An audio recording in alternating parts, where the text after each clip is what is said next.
어제 이제 추경호 전 원내대표의 체포동의안이 국회로 넘어갔죠. 그런데 그 안에요.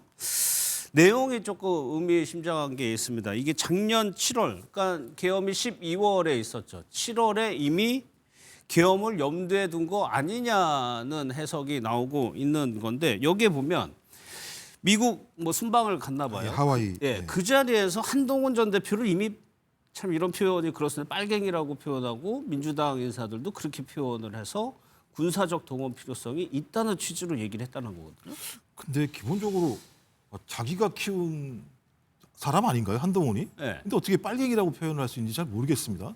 그러니까 모든 가치를 저런 식으로 재단을 해서 자기 마음에 안 들면 빨갱이로 몰았다라는 건데 빨갱이로 뭔 게 중요한 게 아니라 말씀하신 것처럼 2024년도 7월 달부터 저희 한동훈이라는 사람을 어떤 때든지 자기가 잡아들여서 어떤 과거에 자기를 배신한 행위에 대해서 단죄하겠다는 생각들을 가지지 않고서는 저렇게 얘기할 수 없는 측면들이 그러니까 이게 있거든요. 7월이고 10월 1일 국군의 날에 뭐 쏴죽여야 된다. 그게 예, 10월 한동훈, 1일이니까 그죠. 석 달 전이에요. 3개월 전부터 저 예. 생각을 가지고 있었고 만약에 내란을 벌인다면 한동훈 등 정치인들을 끄지고 와서 본인이 총으로 쏴 죽여버리겠다는 얘기를 한 상황이기 때문에 예. 이 자체들은 의미 맥락이 계속 연결이 되는 측면들이 있는 거죠. 그렇죠. 그러면 예. 이런 얘기를 했다라고 하는 건 2024년 7월 이전부터도 계엄 또는 거기에 준하는 내란 행위에 대해서 기획이 있지 않고서는 아니, 사람이 그런 정도의 계획이 있지 않고서야 저런 발언들이 나오지 않는 거잖아요. 예. 아까도 얘기했었습니다만 자기 입에서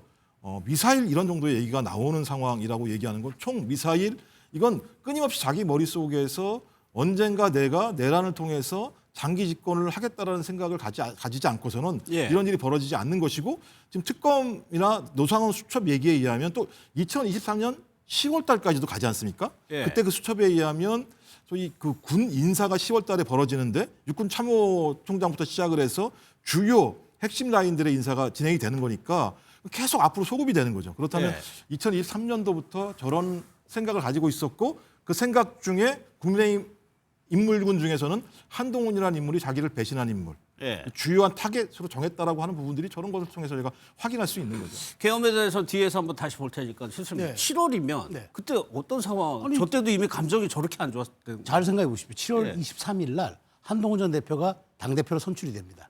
7월 이 20일. 7월이 그게 7월 23일이에요. 제가 날짜를 찾아봤더니 7월 23일 날 선출이 돼서 24일부터 당대표 업무를 시작합니다. 예. 이제 그 어간인 것 같아요. 그 사이에. 그러니까 그때 이제 캠페인하면서 어떻게 됐습니까? 윤 전 대통령을 옹호하지 않았잖아요.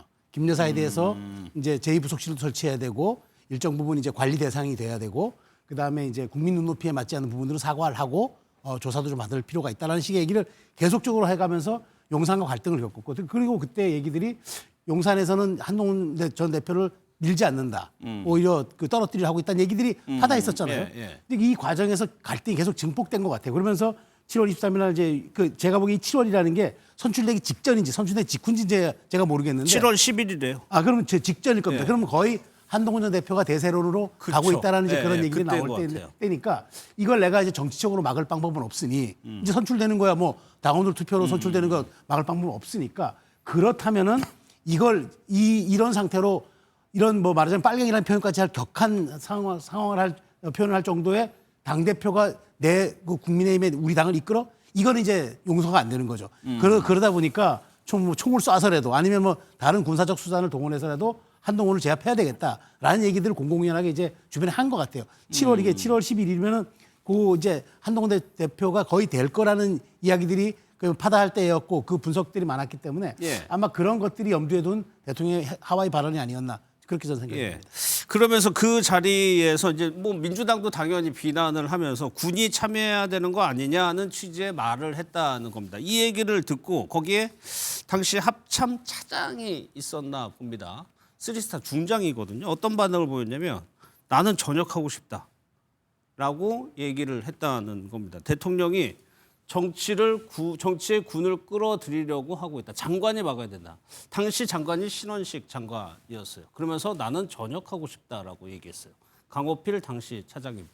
이게 강성필 부대. 네. 전역하고 싶다. 적어도 이거 실현 가능성이 있다라고 본 거 아닙니까?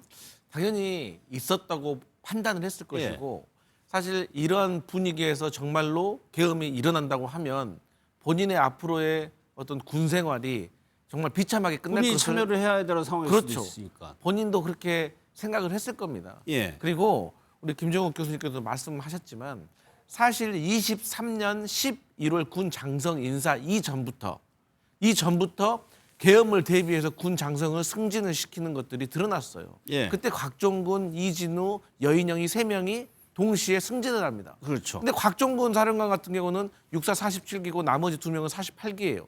근데 이례적으로 곽종근 사령관은 사실 옷 벗고 나가야 되는데 선배인데 후배들하고 같이 승진을 했거든요. 그러니까 그때부터 이상한 조짐이 있었던 것이고 강호필 차장 같은 경우도 이런 군의 인사에 대해서 뭔가가 이루어지고 있구나라는 걸 느꼈을 것이고 예. 또 신원식 장관 같은 경우도 김병주 민주당 최고위원에 따르면 이분이 뭐 유튜브하고 좀 특이하긴 하지만 그런다고 해서 계엄을 할 정도의 동의할 정도의 사람은 아니라는 거예요. 본인이 예. 군생활을 오래 해서.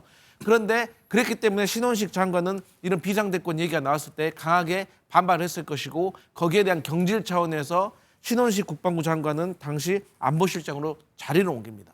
그리고 나서 김용현 경호처 처장이 이제 국방부 장관이 되는 그렇죠. 거죠. 그러니까 예. 신원식 이 장관이 경질되고 안보실장으로 가지만 실질적으로 인사권이라든가 일을 지시를 하고 명령을 할 수 있는 자리는 장관 자리거든요. 그렇기 때문에 이러한 강호필 차장의 진술이나 내용들이 이게 한 개로 다 이어지는 것 같습니다. 예. 그러면 윤기찬 왜 그 추경호 의원의 체포안에 이 상당히 민감할 수 있는 내용을 담은 이유는 뭐라 따로 있다고 보세요? 제가 궁금한 게 그거예요. 예. 저기 저 자리에 추경호 전 원내대표가 없잖아요. 예. 근데 저걸 마치 저렇게 저 당시에 누가 저를 보면 저걸 뭐 영장 범죄 사실 모두 사실에 기재를 하게 되면 남들이 보면 아 그때 추경호 전 원내대표가 뭔가 같은 연관이 있나 보다라고 할 텐데 예. 전혀 그렇지 않고 저 강호필 저분도 실제 그 이후에 지산작전 사령관까지 해요. 그러니까 그 다음에 본인은 여태까지 나는 전혀 몰랐다라고 얘기를 해오거든요. 그럼 만약에 저때 저걸 느꼈다 그러면 뭔가 알았던 거잖아요. 예. 또 거짓말했다거나. 또 여태까지는 전혀 몰랐다고 하다가 추경호 원내대표의 구속영장 청구서에 처음 이게 알려진 거란 말이에요. 그러니까 아직까지는 특검의 주장일 뿐이고 특검의 주장이 맞는 것인지는 아직 법원의 판단을 받지 않은 상황이라서 예. 저 부분은 사실로 확정돼서 얘기할 수는 없는 거죠. 그러니까 윤 전 대통령이 저런 얘기를 했는지도 모르는 거고. 왜냐하면 저런 얘기를 들었다고 누군가 얘기를 했겠지만 그 누군가의 얘기가 맞는 것인지도 모르겠고 예. 또 할 때 분위기가 웃으면서 했는지 아니면 내가 뭐 짜증난다라고 했는지. 그러니까 윤 전 대통령과 한 전 대표가 사이가 안 좋은 거는 뭐 당연히 저희가 다 아는 거고 그 사이가 안 좋은 것을 푸는 방법으로 저렇게까지 계획했는지는 모르는 거죠. 근데 저렇게까지 계획했다 그러면 강호필 씨의 저 주장대로라면 아직까지 본인은 군에 있으면 안 되는 거잖아요. 근데 계엄 당일까지 군에 있어요. 저 사람은. 지상 작전 사령관까지 합니다. 예. 그다음에 노상원 씨와 20여 차례 통화했다고 해서 한 번은 특검 수사 발표가 된 적도 있어요. 예. 이거 뭐가 앞뒤가 안 맞다는 거죠. 그다음에 추경호 원내대표에 대해서 저는 원내대표에 대해서 뭔가 영장 범죄 사실 구성에 어려움이 있으니까 저런 것까지 갖다 붙이는 거죠. 그래서 저는 오히려 추경호 원내대표의 구속영장 청구 사실에 저 부분을 갖다 붙인 게 이상하고 만약에 저런 내용을 미리 알았다면 윤 전 대통령 범죄 사실 갖다 붙였어야죠. 앞뒤가 안 맞는 거예요. 예. 근데 사실 노상원 씨 있잖아요. 햄버거 보상. 예. 이분의 수첩이 최근에 특검에서 암호를 해도 그랬잖아요. 메모에 대해서. 근데 보면 여기에 강호필에 대해서 나옵니다. 예. 그러니까 누구누구 먼저 승진시키고 강호필은 뭐 추후. 그래서 우리 윤기찬 변호사님이 말씀하셨던 것처럼 나중에 지작사령관까지 승진을 하는 거예요. 그렇기 때문에 저분도 처음에는 예. 이 계엄에 대해서 사실 반대 입장을 표했을 수도 있지만 결국에는 나중에는 같이 공모를 했다고 의심할 수밖에 없는 거예요. 예. 근데 거꾸로 얘기하면 이제 계엄을 몰랐다, 계엄할 징조가 없었다라는 반증일 수도 있고 우리 강 부위원장님 말씀처럼 본인이 처음엔 반대했다 나중에 동조했다 그러면 그 흐름이라는 게 계속 이어져 왔어야 되잖아요. 그러니까 아직은 특검의 저런 뭔가 범죄 사실에 들어가 있는 주장들은 예. 그야말로 특검의 주장일 뿐이다 아직까지는. 예. 근데 이제 이 부분 관련해서 그러니까 왜 예를 들면 한동훈 빨갱이라는 단어가 들어갔냐 이 생각을 해보면 한동훈 전 대표는 그 당시 당 대표였습니다. 추경호 의원은 원내대표였어요. 예. 두 사이와 관련해서 여러 가지 정보들이 오갈 수밖에 없는 상황입니다. 7월달에 만약에 윤석열 전 대통령이 이런 얘기를 한 것에 대해서 만약 인지했다라고 얘기한다면 그리고 이 상황과 관련해서 다시겠습니다. 2024년도 7월달 같은 경우도 마찬가지입니다만 주로 논란이 됐던 이유 중에 하나는 김건희 씨 수사 문제였단 말이에요. 그러니까 한동훈 씨가 이걸 주장을 했던 측면이 있었었고 그리고 또 2024년 12월 12일 날 김건희 씨가 친윤 유튜버한테 전화를 해가지고 한동훈 반드시 손봐야 된다 이런 얘기 했다는 거예요. 좀 그렇다면 내란이 일어나기 이전에 이런 상황에 대해서 추경호 원내대표가 충분히 인지할 수 있었지 않겠는가. 그러니까 이런 상황들에 대한 맥락을 갖다가 확인하려고 이걸 집어넣었다는 생각이 들고요. 막 그런 것들이 사실이 하나하나 확인된다면 예. 이 명단 같은 경우 따지고 보면 이거 김건희 씨 작품 아니야? 이렇게까지도 저희가 확인해 볼 수 있는 측면들이 있는 거죠. 예. 아니 근데 수사나 영장 청구를 그렇게 마구잡이로 하면 어떻게 해요? 이 사실은 저희가 뭐 추측이야 할 수 있죠. 예. 야 이거 왜 몰랐을까라고 하는데 그거는 저희끼리 그냥 주고받는 얘기는 가능해도 예. 수사기관이 한 사람에 대해서 유죄를 해달라는 범죄 사실을 구성할 때 그렇게 증거나 이런 거 없이 알겠습니다. 하면 안 이게 되죠. 체포동의안 처리가 27일이죠. 네. 이거 어떻게 진행될 것 같아요? 저는 개인적으로 오히려 체포동의안 처리를 가결되는 것이 맞다고 봐요. 오히려 네. 가결돼서 법원의 판단을 받는 것이 맞지. 그렇지 않고 만약에 여기서 부결된단 말이에요. 예. 예를 들어서 부결될 일도 없지만 민주당이 막 갑자기 부결을 시켜요. 그러면 그 오로지 정치적인 책임 내지 후폭풍은 국민의힘이 지게 돼 있어요. 그러니까 추경호 전 원내대표가 마치 구속을 할 만한 이런 행위에 가담한 건데 국회에서 부결을 시켰다. 그러면은 그 후과는 지방선거까지 가는 거거든요. 그래서 오히려 가결시켜서 예. 법원의 영장 심사를 받는 것이 저는 맞다. 이렇게 생각합니다. 저도 이제 하나 예. 첨언하면은 지금 특검이 그 추경호 전 원내대표 때 청구했던 영장 청구 내용을 보면 부실하기 짝이 없어요. 대통령과의 만찬에서 파이팅을 외쳤다. 그다음에 거기에서 이제 이 모든 것이 야당의 예산을 통제하고 뭐 탄핵이 줄탄핵이 된 것이라는 대통령 말에 동조했다. 그게 전부 이제 특검의 영장에 들어가 있다는 거예요. 그러니까 이것만 가지고 그러니까 그 당시 상황만 가지고 그게 정말 인신구속을 할 정도로 그게 위중한가? 그런 측면에서 이게 부실하다는 논란이 많기 때문에 저는 차라리 윤기찬 부위원장 말대로 예. 정당하게 법원의 영장실심사를 제대로 받아보는 거예요. 통과되고 기각되는 그렇죠. 시나리오? 저는 예. 그게 맞다고 보고 그렇게 해야지 국민의힘도 정치적인 명분도 생기는 거고 예. 그다음에 추경호 전 원내대표도 비로소 이 특검에 그러니까 특검이 좀 과했던 이런 구속 주장이었다는 것에 대해서 입증도 할 수 있는 거고 그러니까 저는 이거 국회에서 당연히 저도 이제 통과될 것으로 보고 특검이 부실했던 이 영장 청구를 법원이 한번 찾아보는 것도 예. 나쁘지 않겠다 그런 생각이 듭니다. 여기에 대해서 의견 한번 듣고 다른 내용 볼게요. 근데 저는 이제 특검의 부실한 영장 청구라고 생각하기에는 예. 추경호 전 원내대표가 그날 12월 3일 날 했던 행동들이 너무나도 의심스러울 수밖에 없다라는 걸 다시 행동 자체가. 말씀드리고 예. 그리고 이제 그때 또 밝혀지지 않았던 새로운 사실이 나왔잖아요. 추경호 원내대표가 한동훈 대표한테 전화해가지고 본관 아래층으로 내로라고 했다는 또 새로운 사실도 발견이 됐잖아요. 예. 그리고 12월 4일 날 또 당정대가 회의를 합니다. 어디서 총리 공간에서. 그래서 1시간 30분 하는데 이 자리에 거의 박성재, 정진석, 김주현, 신원식, 홍철호 대통령실 나오고 한덕수 총리 나오고 당에서도 이렇게 나가거든요. 그렇기 예. 때문에 이 부분에 있었을 때 과연 이분들이 어떤 얘기를 했는지도 사실 어느 정도 그 영장에 대해서 추가가 됐을 거라고 생각하고 예. 마지막으로 사실 제가 이 지점에서 걱정되는 건 뭐냐면 사실 지금 국회에서 가결되는 것은 저는 상수라고 봐요. 근데 문제는 지금 기각될 가능성이 매우 높아졌다는 것이 여론입니다. 왜? 어제 박성재 전 법무부 장관이나 황교안 전 총리 기각되는 걸 보면서 도저히 이해할 수가 없어요. 그렇기 때문에 지금 중앙지법의 영단 전담 판사들에 대해서 과연 신뢰할 수 있느냐 사실 이러한 의문이 지금 시중에 돌고 있습니다. 알겠습니다. 이제 그 7월까지 왔죠. 그 군을 동원해야 되는 거 아니야? 그런 증언이 사실 이게 따져 보면은 3월 말에서 4월 만찬에서도 비슷한 언급을 했다는 증언이 이미 있었습니다. 그 얘기를 한번 좀 들어보겠습니다. 증인은 2024년 3월 말에서 4월 초순경 삼청동 안가에서 윤석열 대통령이 마련한 만찬에 김용현 당시 경호처장, 조태영 국정원장, 여인영 방첩사령관과 함께 참석한 사실이 있으시죠? 네.